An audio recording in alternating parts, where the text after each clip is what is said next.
בי"ד בסיוון, תשמ"ב, 5 ליוני 1982, פרצה מלחמת שלום הגליל. מטרת הלחימה הייתה פגיעה בריכוזי המחבלים שהיו פזורים ברחבי לבנון.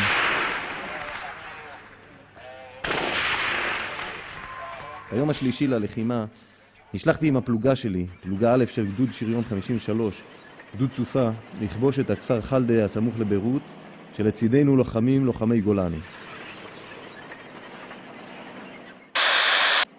תחנות נמר כאן קודקוד. אנחנו ממשיכים לכיוון המיושבת. 3 תופס את המיוערת שממזרח ומחפה לכיוון המסגד עד ש2 נכנס על ולנטין ותופס עמדות. 1. משנה וטורן בעקב. הכוחות של פומה נכנסים אחרינו ומתארים. אשרו. כאן משנה רות. רן 3 רות. קבל כל כוחות פומה רות. כאן מברג רות.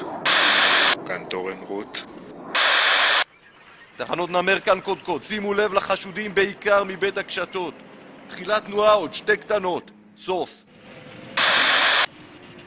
קודקוד כאן 1. כאן קודקוד, רות עבור 1. כאן 1, אני רוצה לומר תפילה בקשר. 1 כאן קודקוד. עוד אנחנו יוצאים להתקפה. אי אפשר להתפלל עכשיו בקשר. אם אתה רוצה, תתפלל באופן אישי. קודקוד, כאן 1. חשוב מאוד לומר תפילה ביציאה לקרב. כאן קודקוד. בסדר, אבל זריז. תחנות נמר כאן 1. אתם קרבים היום למלחמה על אויביכם. אל ירח לבבכם. אל תראו ואל תחפזו ואל תארצו מפניהם. אנא אדוני, הושיע נא. אנא אדוני, הצליח נא. היה נא עם חיילי צה"ל, שלוחי עמך, קרבים היום למלחמה עם אויביהם. חזקנו ואמצנו, ריבה ריבנו, לחם את לוחמנו.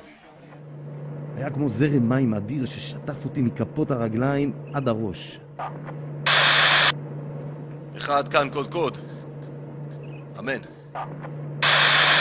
כאן משנה. אמן. כאן 3. אמן. מברג. אמן. כאן קודקוד פומה. אמן. טורן אמן. תחנות נמר כאן קודקוד. נו אסף.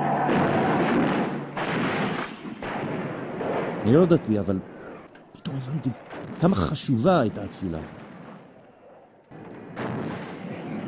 הקרב היה קשה, היו הרוגים, היו פצועים, אבל התפילה ליוותה אותנו כל המלחמה.